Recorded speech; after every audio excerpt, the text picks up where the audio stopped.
Welcome back to the channel.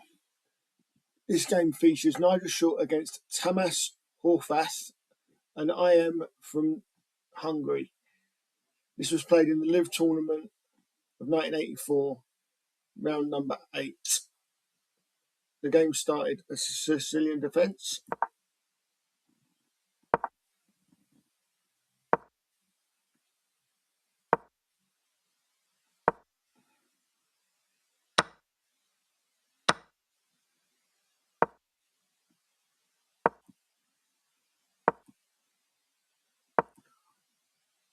All standard stuff.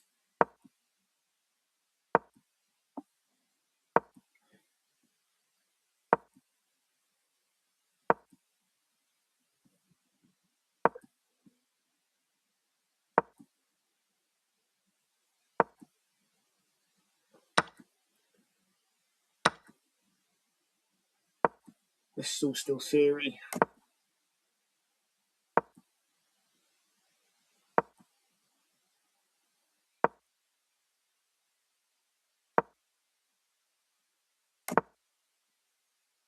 As of now, we're out of theory.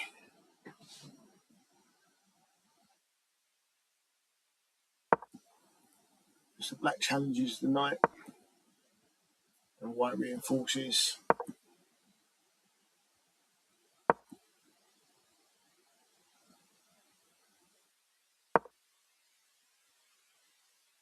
The trade of knights.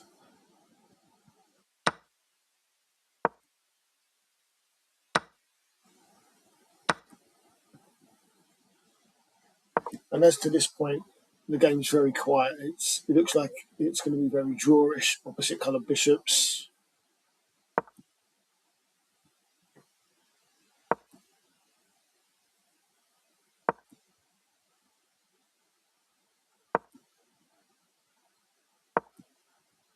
Pressure on the D pawn.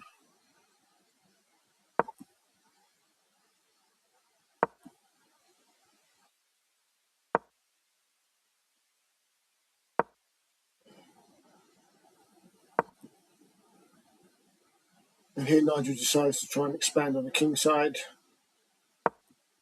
Slightly dubious move from black, allowing f5.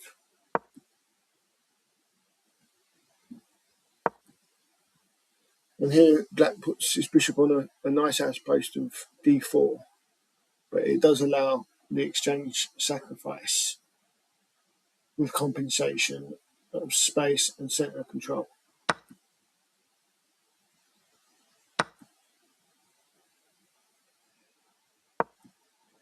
And here f6 immediately.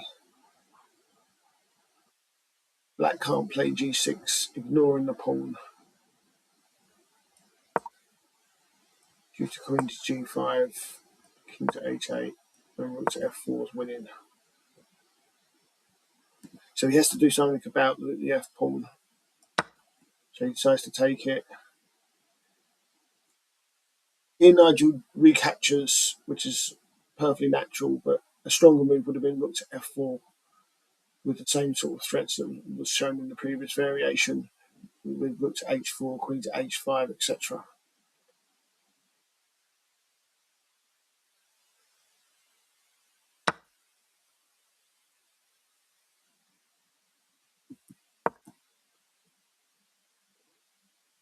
Maybe queen to a7 would have been slightly better to protect the d pawn. And here white tries to clamp down on the queen side.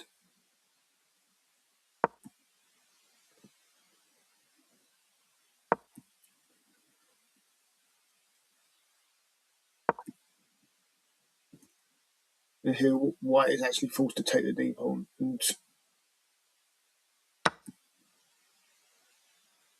taking the bishop for black isn't very good. And again, queen to g5, queen to f6, and rook to g5 is mate. So he plays f6.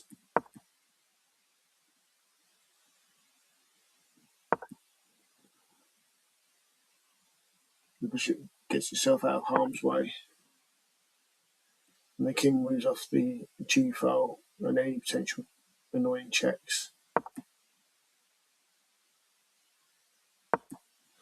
Defending the f pawn. And the bishop's now eyeing the d5 square, which is an important outpost for it.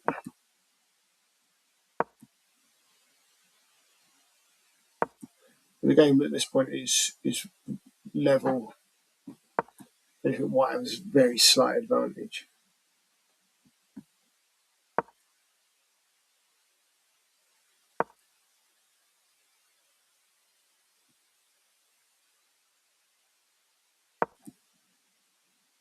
Here black decides that he's going to give up the f pawn but try and get the central e5 square for his rook.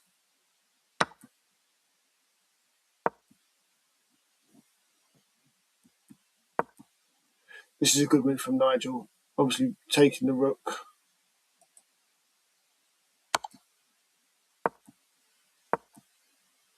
Would allow black counterplay, and actually black's perfectly fine in this position. So this keeps the tension and some attacking and some winning chances. Activating the queen.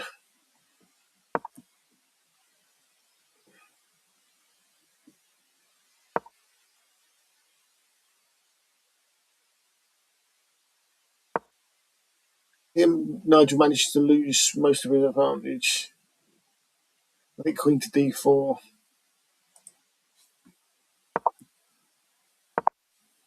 And then offering the trade would have been better.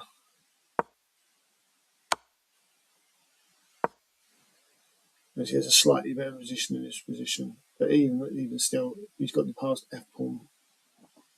It would still take some winning. With queen to g3 offering the trade of queens, which black duly accepts.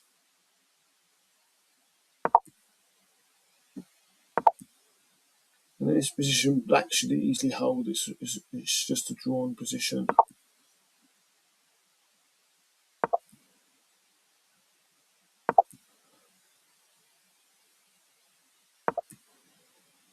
But unfortunately, black plays the critical blunder, and this allows the next move, which basically wins the game. The idea is that he can't take the pawn because e5 check, king to g7, f6 check wins. So now the c pawn's running, and he's going to go to c6. No, sorry, beg your pardon. He's going to take the d pawn and become a complete monster after e5. So black has to do something drastic. He decides to take the bishop. But after e7, and king takes e7, king to e5 is completely winning. The white king's going to mop up the queenside pawns, and it's a completely winning endgame. Quiet game, but and a mistake in the endgame by the weaker IM. But this put Nigel to a plus score in the tournament. I think it was 4.5 out of 8. So it was a good victory for him. Please like and subscribe if you enjoyed the game. Until next time, thank you.